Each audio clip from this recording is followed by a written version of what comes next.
নমস্কার। প্রাচীন ইতিহাসে এক অন্যতম ঘটনা ছিল সুলতান মাহমুদের ভারত অভিযান। একটি সংক্ষিপ্ত বিবরণের মাধ্যমে ঘটনাটিকে তুলে ধরেছি। তার আগে লাইক ও সাবস্ক্রাইব করে দিন এবং অবশ্যই সম্পূর্ণ ভিডিওটা দেখুন।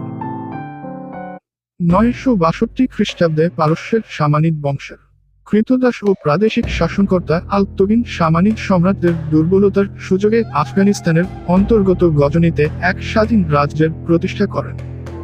তার মৃত্যুর পর তার কৃতদাস সবুক্তগিন 977 খ্রিস্টাব্দে গজনির সিংহাসনে বসেন। তার সময় থেকেই ভারতের তুর্কিদের অভিযান আরম্ভ হয়। সবুক্তগিন ছিলেন উচ্চাভিলাষী পুরুষ। মধ্য এশিয়ার রাজনীতিতে নিমগ্ন থাকা সত্ত্বেও তিনি ভারত অভিযানের পরিকল্পনা করেন। তিনি আফগান জাতিকে সংঘবদ্ধ করে প্রথমে লামখান ও সিস্তান জয় করেন। সবুক্তগিনের ভারত অভিযান প্রধান প্রতিবন্ধক ছিলেন শাহী বংশের রাজা জয়পাল। সে সময় জয়পালের রাজ্য চেনাব নদী থেকে হিন্দুকুশ পর্বত পর্যন্ত বিস্তৃত ছিল। কাবুল এই রাজ্যের অন্তর্ভুক্ত ছিল। প্রকৃতপক্ষে এক সময় সারা আফগানিস্তানকে নিয়ে হিন্দুশাহী রাজ্য গড়ে উঠেছিল। সুতরাং ভৌগোলিক ও সংস্কৃতির দিক থেকে আফগানিস্তান ছিল ভারতেরই একটি অংশ। সবুক্তগিনের অভিযান সংবাদ পেয়ে জয়পাল সসৈন্যে গজনির দিকে যাত্রা করেন 986 থেকে 987 খ্রি। পথে এক প্রবল প্রাকৃতিক দুর্যোগের ফলে তার সৈন্যবাহিনীর ছত্রভঙ্গ হয়ে পড়ে। এই অবস্থায় তিনি সবুক্তগিনকে প্রচুর ক্ষতিপূরণ দিয়ে সন্ধি করেন। কিন্তু জয়পাল সন্ধির শর্ত ভঙ্গ করলে সবুক্তগিন দ্বিতীয়বার হিন্দুশাহী রাজ্য আক্রমণ করে লামখান ও পেশোয়ার দখল করে নেন। 997 খ্রিস্টাব্দে সবুক্তগিনের মৃত্যু হলে 998 খ্রিস্টাব্দে গজনির সিংহাসনে বসলে সবুক্তগিনের পুত্র মাহমুদ 998 থেকে 1000 খ্রিস্টাব্দে।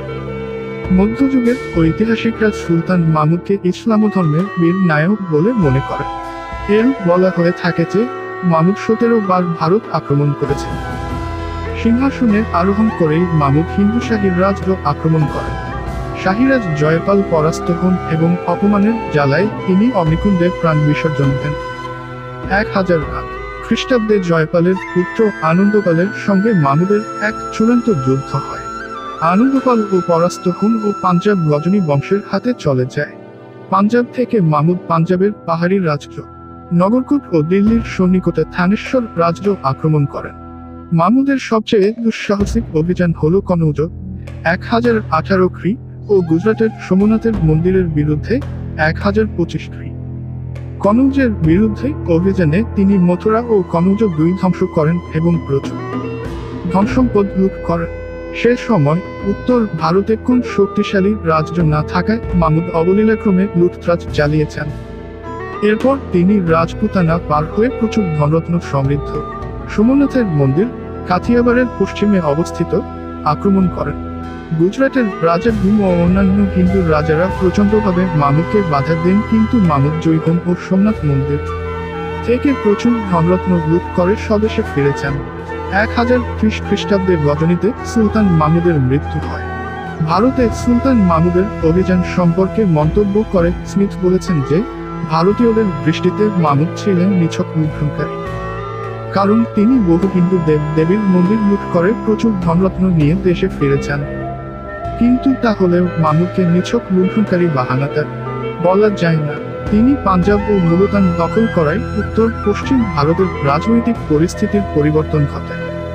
উত্তর পশ্চিম দিক থেকে ভারতের প্রতিরোধকারী পর্বতশ্রেণী পার হওয়ায় ভবিষ্যতে গাঙ্গেয় উপত্যকায় প্রবেশ করা তুর্কিদের পক্ষে সহজ হয়। প্রকৃতপক্ষে মাহমুদের প্রদর্শিত পথ ধরেই পরবর্তীকালে দ্বিতীয় তুর্কি অভিযানের নায়ক মোহাম্মদ ঘুরি ভারতে প্রবেশ করেন ও দিল্লির সুলতানি সাম্রাজ্যের ভিত্তি রচনা করেন। সুলতান মাহমুদ ভারত থেকে লুণ্ঠন করা ধনরত্ন নিজের ভোগের জন্য ব্যবহার করেন। এই সম্পদ দিয়ে তিনি গজনিতে অনেক মসজিদ, পাঠাগার ও বিদ্যায়তন প্রতিষ্ঠা করেছিলেন। নিজ বিশ্বাস ও ধর্মের প্রতি মাহমুদ মহান কর্তব্য পালন করেছিলেন। মাহমুদের সকল ঐতিহাসিক উক্তির ইউপি এই মন্তব্যের ওপর নির্ভর করে। অনেকে অনুমান করেন যে মাহমুদের অভিযানের উদ্দেশ্য ছিল ধর্মপ্রচার করা, কিন্তু মানুষ সাফল্য অর্জন করেও ব্যাপকভাবে হিন্দুদের ধর্মান্তরিত করার কোন চেষ্টা করেন। তবে তিনি বেশ কিছু হিন্দু মন্দির ভেঙে ও লুট করে হিন্দুদের ধর্মীয় চেতনায় আঘাত দিয়েছিলেন।